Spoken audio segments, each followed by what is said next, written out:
For my rhetorical analysis, I decided to analyze the Harry Potter book and movie series. I used the method of narrative criticism.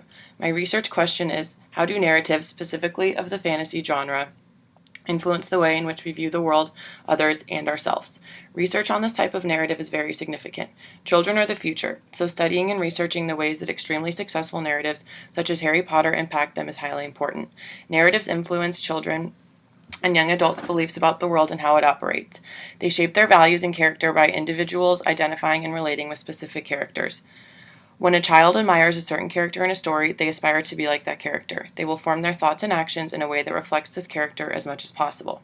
Narratives are unique in a way that they are able to shape not only how audiences view the world and others, but how they view themselves along the way. Harry Potter started as a series of 7 fantasy books written by British author J.K. Rowling. The books saw such great success that they were adapted into 8 extremely successful movies. The series follows the life of a young boy named Harry, who at the age of 11 finds out he is no average child but a wizard. Up until this age, Harry has lived an extremely difficult life. His parents were killed when he was an infant, and he was sent to live with his aunt, uncle, and cousin. They were extremely cruel to him. His relatives always knew Harry would one day grow up to be a wizard and resented him because magic was what had killed his mother. The antagonist of the series, Lord Voldemort, murdered Harry's parents. Lord Voldemort is an all-powerful wizard who is completely evil. There was a prophecy that Harry Potter would be the chosen one to defeat Lord Voldemort and dark magic, causing Lord Voldemort to try to kill Harry when he was an infant. When he cast the killer curse on Harry, his mother threw herself in front of him, causing the curse to rebound back at Voldemort, killing him for the time being. In this act of sacrifice, Harry's mother and father were also killed. For surviving this curse, Harry was known as the boy who lived. The only mark left on Harry from this curse is a lightning bolt-shaped scar on his head. After Harry finds out he is a wizard, he is taken to Hogwarts School of Wizardry to train to become a great wizard. He befriends a young witch named Hermione Granger and a young wizard named Ron Weasley. A central part of the plot is watching how these characters grow up and find themselves through the constant obstacles in which they defeat evil. He befriends Throughout the 7 books, it is revealed to Harry how Voldemort has stayed immortal. Voldemort severed his soul into 7 parts and placed each part into an object. These objects are called Horcruxes. The only way to kill Voldemort is to destroy all 7 Horcruxes and then kill him. The 5th through 7th books chronicle Harry and Hermione on their search to find and destroy these objects. In the end, they end up finding and destroying 6 of them. Harry then realizes that he is the 7th Horcrux. He has to die in order for Voldemort to be destroyed. Harry makes the selfless decision to die. However, he ends up having the Resurrection Stone, the only thing that can bring a wizard back to life. After Voldemort murders him, Harry comes back to life and ultimately destroys him and the evil he represents. The Harry Potter series has many objectives. I believe the most important objective of the series is to simply tell the audience a story of a young boy who faces extreme hardships at the beginning of his life and is forced to overcome them to fulfill his destiny.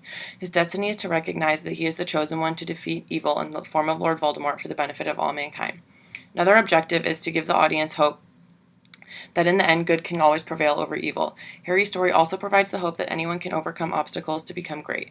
Throughout the 7 books and movies, people can relate to Harry's story and not only find inspiration from it, but discover truths about themselves along the way. Rowling also sets out to demonstrate the idea that friends and family are far more important than material belongings and power.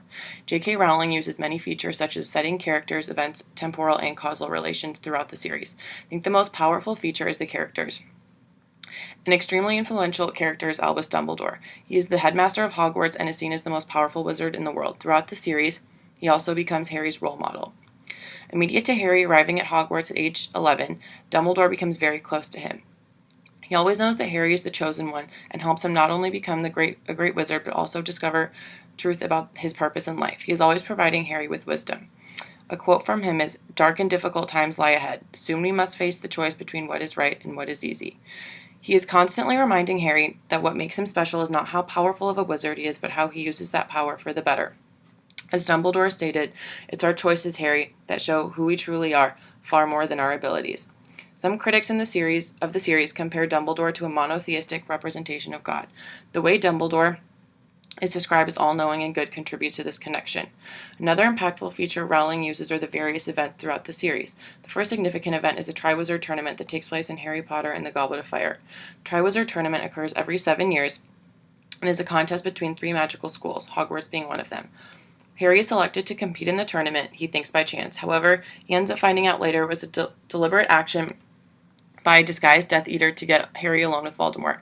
Harry is a mere 14 when he is selected to compete against 3 more experienced wizards of the age of 17. He's a laughingstock when selected. He has all odds against him, and no one believes that he could win. Harry ends up winning the tournament and proving that no matter what obstacles he faces, he can still overcome them to achieve greatness. By portraying Harry as such an underdog, Rowling makes him a more relatable character. The temporal relations in the series occur over 7 years of Harry's life. Throughout these 7 years, the audience gets to see Harry mature as a young boy into a powerful wizard who does the impossible. By setting the story in this crucial time in his life, the audience finds Harry a much more relatable character. As he grows up and is required to make crucial life decisions, the audience finds inspiration from it and that anyone can achieve greatness. He is portrayed in such a way that the audience can see parts of themselves in Harry and find out who they are. J.K. Rowling is extremely successful in demonstrating her objectives for the narrative.